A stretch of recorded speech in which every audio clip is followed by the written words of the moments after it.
kano kanya turi ku kibuga c'indege Melchior Ndadaye, ikibuga c'indege cacu ciza ca Bujumbura. Twaje kwakira umuririmbyi ava mu gihugu cy'u Rwanda, ni Jino Kizigenza rutwitsi muzi.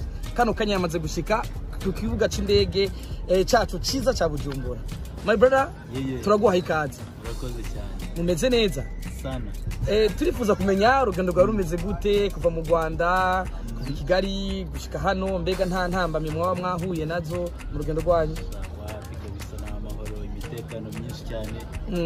Ewa ni sawa, ntago ari kure cyane, ntago bigoye. Rero ni sawa kabisa.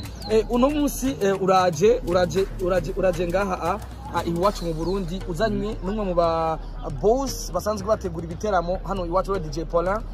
Uraje guteramisha abarundi, mbega ryo rigize inshuro ya kanga ushitse ngaha ku butaka bw'u Burundi? Ewa no bwa mbere, niyo mpamvu ubona nishimye and excited. Ndashaka kuhareba, ndashaka kumenyana n'abantu baho bwa mbere kabisa mu Burundi.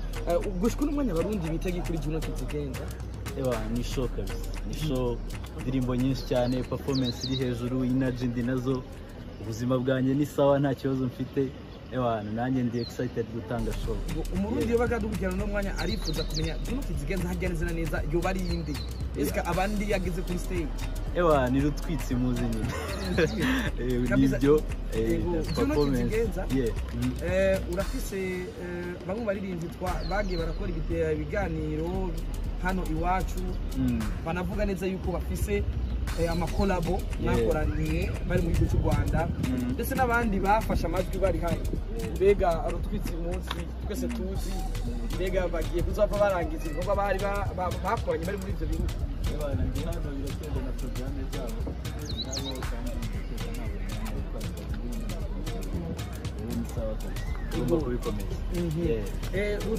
rutwitsi muzi kugira dushobore kubareka, kugira mushobore kuja kuruhuka. Urabona neza ko ibikorwa ari byinshi cyane. Mbega hari abaririmbyi b'abarundi goba wifuza kuzohura nabo cyangwa wame wifuza kuzobonana nabo hano iwacu? Bose ndi excited kubabona kuko umuziki w'u Burundi ngenda gukurikirana, abahanzi hafi ya bose ndabazi. Rero ndi excited guhura nabo, kuganira nabo.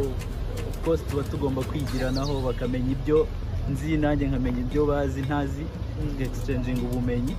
Sasa rero bose tugomba kubonana kabisa uko bizadushobokera. Bahita Starboy yashi kuva muri Star TV 257. Ikibazo cyane kiravuga giti ni igiki uje kumarira abarundi? Ko uje muri show ariko turifuza ikintu uza kumarira abarundi muri rusange, kuko abarundi barakwiteze, barifuza yuko umunyarwanda ari ikintu aza kumarira abarundi na cyane muri music. Ewa nanje kubaha ibyishimo, nje kubataramira, nje kubashimisha ku munsi igitaramo cyaseganyijweho, kandi nje kubasangiza nyine Jino Kizigenza uwo ari we, apana wundi wo kuri social media, noneho mu buzima busanzwe umubona hano. Who is Jino? Nibaza ko ari ku nshuro ya mbere uza mu gihugu cy'u Burundi. Wari ufise indoto zitandukanye zo kuza mu gihugu cy'u Burundi gukora show. Naka ikajambo uvuga atari waguhaye show DJ Paulin, tunamushimira. Turashaka message igenda itumbera ku mu boss yateguye ino show ari we DJ Paulin, akuzanye ku nshuro ya mbere mu gihugu cy'u Burundi. Ewa DJ Paulin ndamushimiye cyane kuko i Burundi ntaranahaza, ntaranamenyana na Paulin, ntaranatangira muziki. Numvaga Burundi ari mu rugo, ko mu rugo barahabaye, mafite abavandimwe, mafite famille. Rero numvaga n'ubundi ndi excited kuzahaza anytime. Rero ndashimira DJ Paulin ko abigejejeho mbere y'abandi cyangwa mbere yuko nanjye mbyigezaho. Jino Kizigenza umaze gukora indirimbo nyinshi mbere zanakunzwe, ndetse zinakundwa zimwe ngaha hano iwacu. Twarabonye umwigeme Ryeru yarasuye gushika hano muri kino gihugu cyacu, ndetse arateramisha abarundi. Turabona ko indirimbo mwakoranye na Ryeru yakunzwe cyane, ndetse ikanatambwa cyane hano iwacu. Icyo kintu cyakweretse iki mba wabonye performance bari ngaho?